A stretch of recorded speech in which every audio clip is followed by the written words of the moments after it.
The metallic, bitter, and strange scent was the first thing I noticed when I woke up, along with a surprising lightness around my neck that made my heart sink. My mirror confirmed my fears. My long, carefully tended to chestnut hair was gone, hacked off in uneven clumps. I thought I'd been robbed at first, mugged in my own bed, but then I saw my mother's craft scissors, the same ones she used for old receipts, lying neatly on my dresser. A sticky note sat next to them like a stinging rebuke. "You'll still look fine. Just focus on your speech for Hannah's big day." It was signed, "Mom. Please subscribe to our channel and tell us in the comments where you are watching this video from." I stood there, frozen, with the strands of hair still on my pillow as if a part of me had died while I slept. That wedding was my one shot to finally stand in front of everyone who had ignored me for years. To wear the navy silk dress I bought with my own money, and to speak with confidence without asking anyone for permission. Instead, I looked like I'd lost a bet. When I walked into the kitchen, my father barely glanced up from his cereal. "Oh, good. You're up," he said. "Less hair makes your face look less distracting anyway. The attention isn't supposed to be on you." My mother, sipping her coffee, added, "It's Hannah's wedding. Let her shine. Let her shine." They spoke as if I were a threat to the sun, as if my simple presence in a nice dress would ruin the entire wedding. Let me make something clear.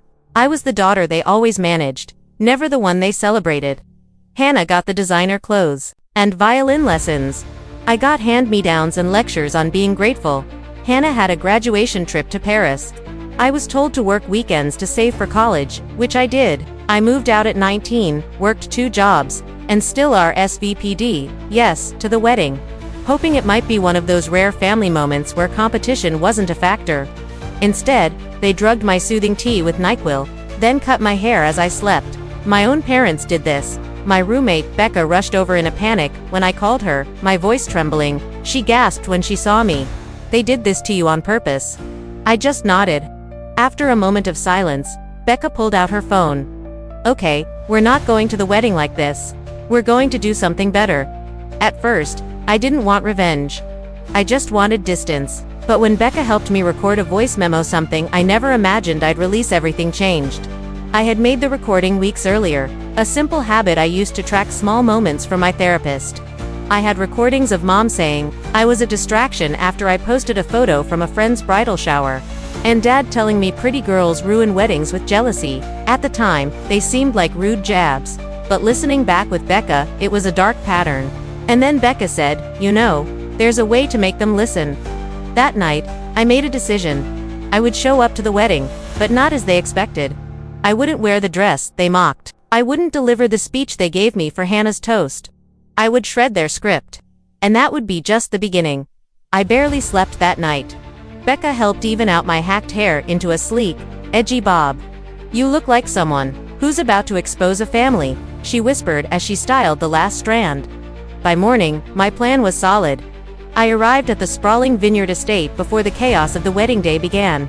Of course, they chose a photogenic location. Hannah's dream wedding was paid for with my parents' savings, my mother's fake smiles, and my father's unwavering pride in his real daughter. I was meant to be a side character, but not today.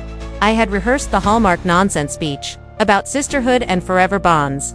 Instead, I walked up to the microphone at the rehearsal brunch while the mood was warm and self-satisfied. "Hi, everyone," I began. "I know I'm not the favorite daughter. That's never been a secret, but I'm here to say something different today." You could feel the air change. My mother's smile faltered. "I want to talk about what happens behind the family portraits. When people say they love you but literally cut you down to keep you from outshining someone else. When they drug you with tea so you sleep through the sabotage. When parents treat your very existence as a threat to the child they actually love." There were gasps. An uncle dropped his fork. My dad stood up. "Enough," he said. But I didn't stop.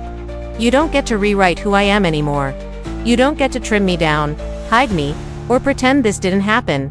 I pulled out my phone and played the recording. My mother's voice was clear and cold. "She thinks she looked better than Hannah. We'll fix that." Then my father's laugh. "We'll cut it while she sleeps. Girls like her need reminders." The silence that followed was deafening. Guests put their forks down and turned to each other in horror. I ended with, "You taught me shame. Now I'm teaching you consequences." Security escorted me out because my parents started yelling. my sister, was in tears, not because of what I had said, but because this will ruin my photos. But it wasn't over. The video went viral in less than 24 hours. Becca uploaded the full clip with the caption, "This is what happens when you weaponize family." It blew up. Millions of views. Celebrities reposted it, TikTokers lip-synced it. I got DMs from strangers saying, "Thank you for saying what I never could," but the best part was an email I received a week later from a wedding magazine editor. "Your story isn't just brave," she wrote, "it's something we want to feature.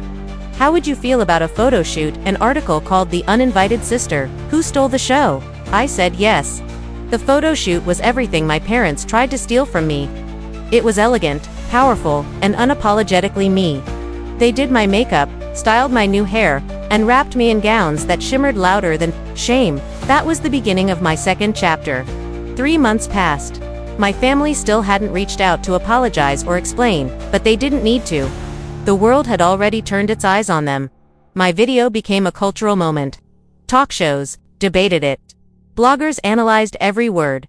Pretty privilege, sister rivalry, emotional abuse disguised as tradition. I was now the face of every daughter who had ever been silenced in favor of a shinier sibling.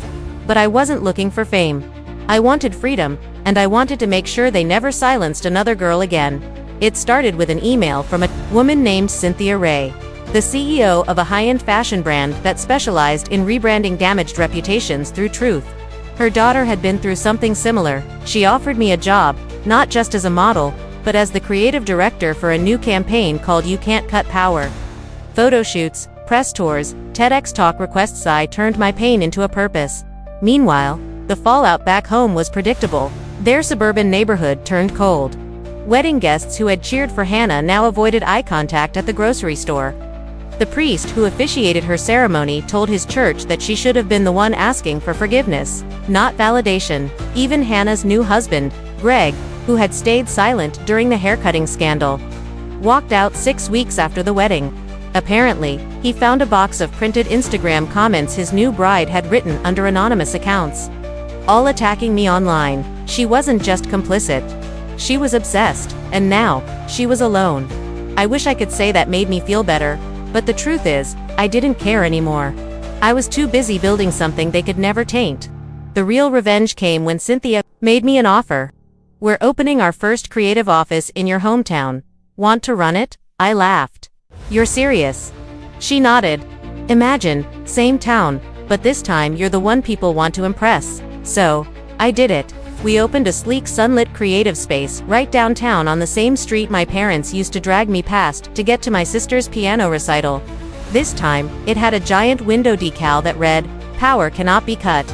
The week we launched, my team hosted an open house. Local press came, along with activists, survivors, and even a few of my old high school classmates who used to mock my quietness, now showing up to ask for internships.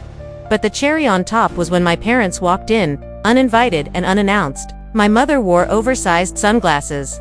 My father had clearly aged in those months, perhaps from guilt, or exposure, or just from losing control. They didn't recognize the poised, powerful, camera-ready woman standing at the front. They tried to act as if nothing had happened. "We're proud of you," my mother said softly. "That's funny," I replied. "You haven't been proud of me since I had braces." My dad chuckled, trying to lighten the mood. "We all make mistakes.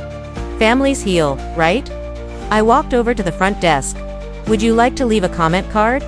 We take feedback seriously here." They blinked. "Otherwise," I continued, "I have a full room of people I actually respect waiting to hear me speak." As I turned away, I saw them standing there, out of place and uncomfortable in the very space they once thought I was unworthy of. I didn't need to yell. I didn't need to shame them.